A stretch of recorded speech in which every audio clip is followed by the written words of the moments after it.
Bonjour à toutes et à tous. Je suis Claire Garcin de l'agence Cassiri Learning, qui est une agence de digital learning sur mesure. Alors j'ai l'immense plaisir d'intervenir aux côtés d'Élise Viard de Soprasteria. Donc Élise. Bonjour à tous, moi je suis Élise Viard, je suis Digital Learning Manager au sein de Soprasteria Academy. Soprasteria Academy, c'est le centre de formation interne du groupe Soprasteria. Alors je ne sais pas si vous connaissez Soprasteria, c'est l'un des acteurs majeurs de la tech en Europe. On est reconnu notamment pour nos activités de conseil, de services numériques et nous sommes spécialisés dans l'accompagnement de la transformation de clients grands comptes. Merci, je suis ravie d'être là pour un sujet qui nous tient à cœur, qu'on a pu développer avec Claire et on va vous en dire un petit peu plus. Oui, merci d'être là pour ce sujet qui nous semble vraiment un incontournable, qui est vraiment l'accessibilité en digital learning. Alors, on va, avec Élise, vous expliquer un petit peu notre démarche, ce qu'on a fait en accessibilité. Mais avant ça, on voulait vous poser quelques questions pour voilà, vous connaître un peu mieux par rapport justement à ce sujet-là de l'accessibilité.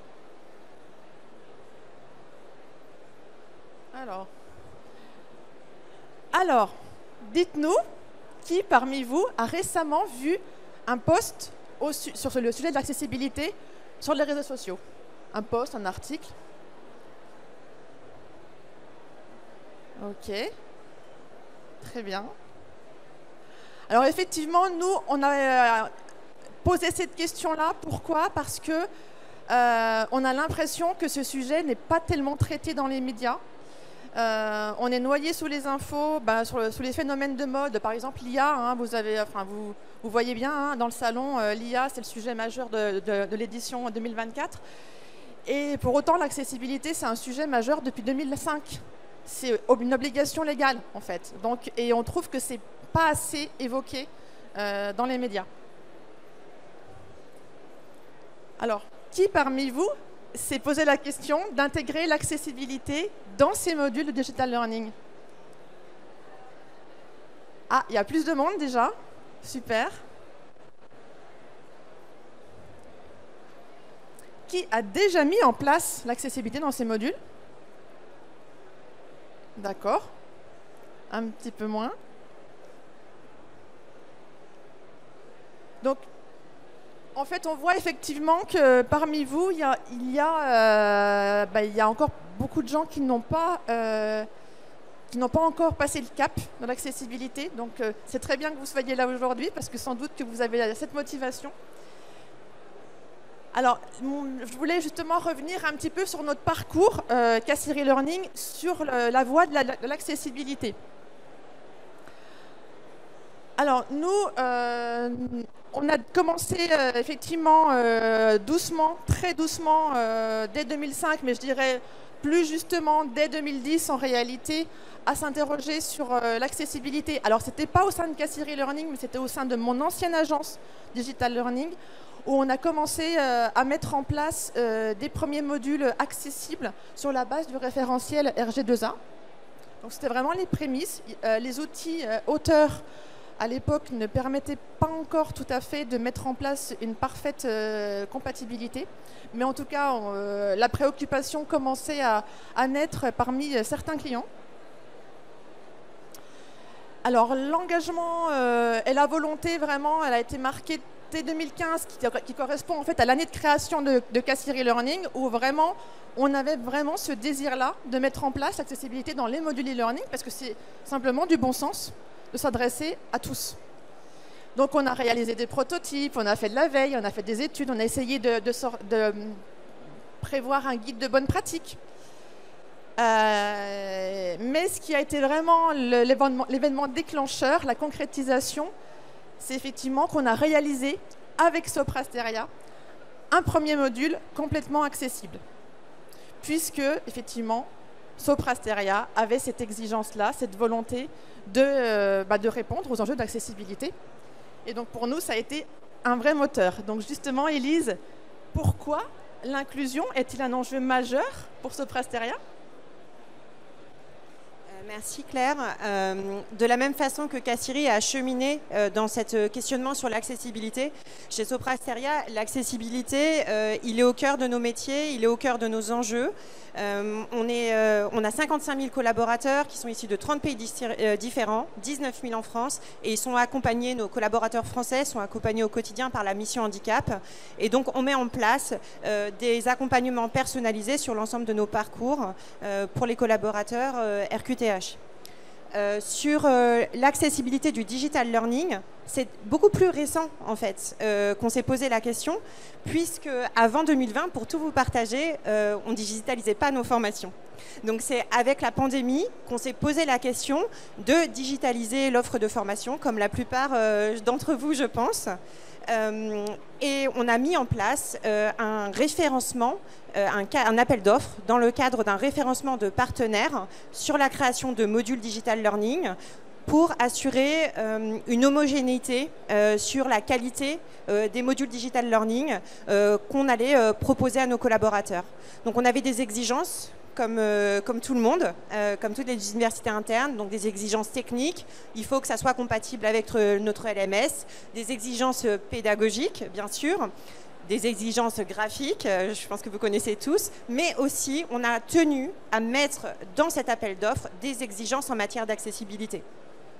Donc ça a été un travail assez important. Et il a fallu identifier des partenaires qui étaient, comme nous, réceptifs sur le sujet, parce que ce n'était pas un sujet qui était vraiment développé, malgré ce que vient de partager Claire. Hein, depuis 2005, il y a des obligations légales. Et au-delà de vous parler des obligations légales, nous, on n'a pas un niveau d'expertise sur le sujet, mais on considère que ça fait partie des enjeux chez nous et que c'est du bon sens, en fait. Et donc, moi, si je me pose aujourd'hui, ce n'est pas comme expert du sujet, comme Claire, je me pose comme témoin de ce qu'on a voulu mettre en place dans un grand groupe pour pouvoir rendre accessibles nos modules digital learning. Donc, on a sélectionné Kassiri parmi ses partenaires et c'est plus de 20 modules digital learning qui ont été développés à ses côtés et qui prennent en compte ces critères d'accessibilité. Donc ça, c'est très important pour nous. Au-delà des modules e-learning que vous connaissez, on a le développement du vidéo learning aussi chez nous qui est assez fort.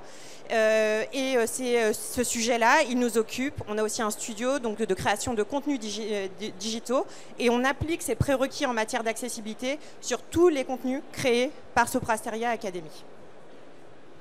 L'amélioration continue, il y en a, on a pas mal de sujets sur le feu. Typiquement, on propose des solutions innovantes, par exemple dans le métaverse pour le onboarding de nos collaborateurs.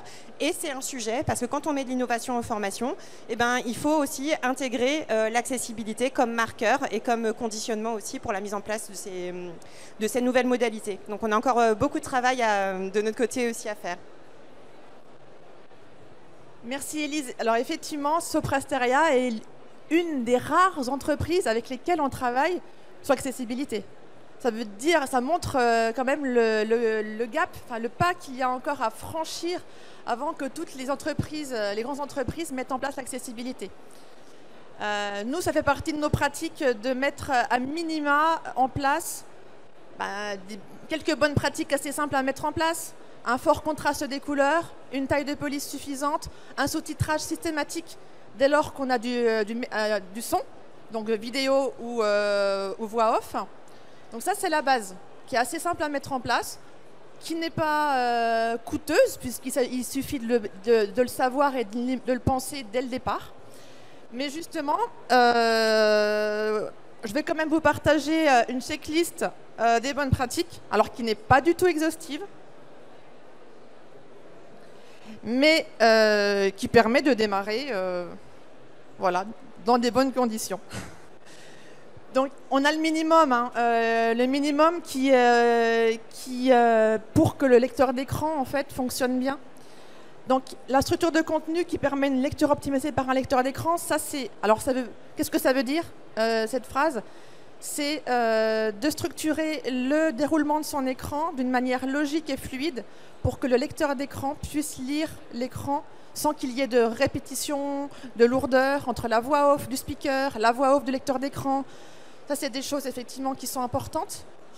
Bon, après, effectivement, hein, le bon sens étant aussi, pour un module accessible, d'imposer par défaut au lancement du module une pop-up qui explique les consignes d'accessibilité, puisqu'on ne doit pas aller la chercher, mais on doit l'imposer, la voir d'emblée pour savoir comment naviguer dans un module accessible.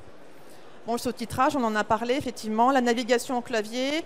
En conception, il y a des bonnes pratiques à avoir en tête quand on démarre un e-learning.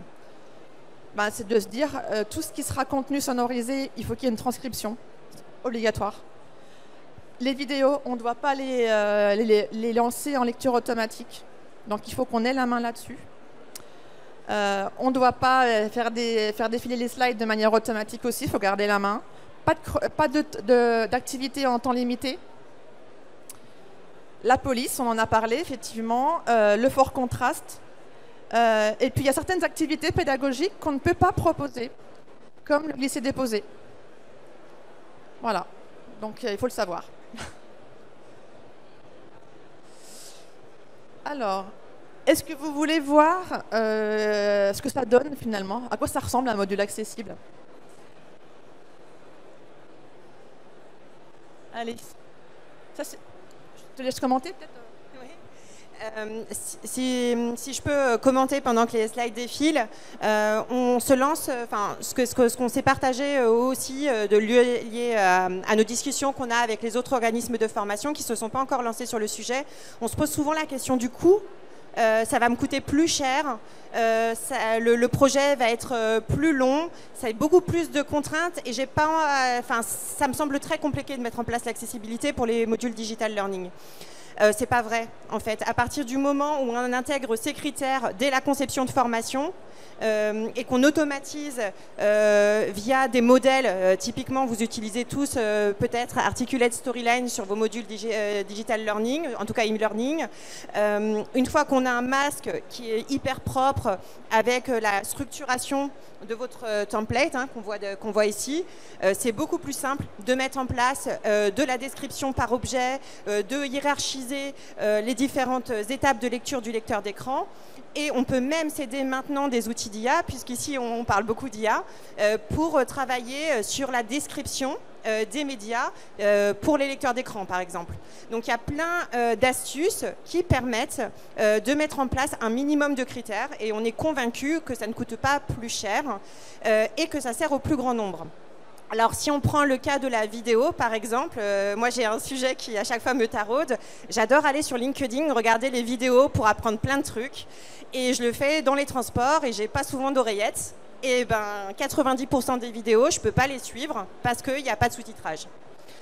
Donc, au-delà d'un public spécifique, on a des enjeux d'universalité. Quand on dépose une vidéo sur LinkedIn, il faut la sous-titrer.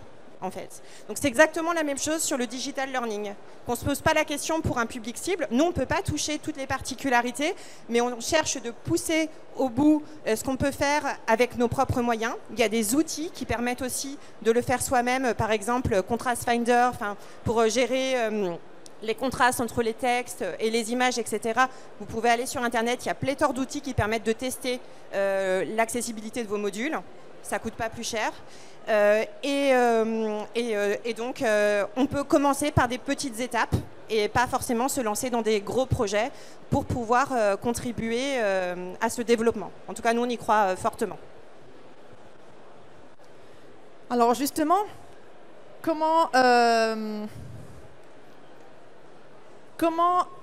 par quoi vous commenceriez justement si vous aviez donc ce projet d'accessibilité? Quelles sont les pistes? Peut-être que vous avez des blocages aussi dans la mise en place de l'accessibilité. Est-ce que parmi vous, quelqu'un a envie de réagir par rapport justement à qu'est-ce que vous allez mettre en place? Votre partage d'expérience aussi peut-être là-dessus? Allez-y, c'est votre moment. Merci pour cette présentation, c'est hyper intéressant et effectivement l'accessibilité pour moi c'est la suite logique en fait de l'évolution de notre métier.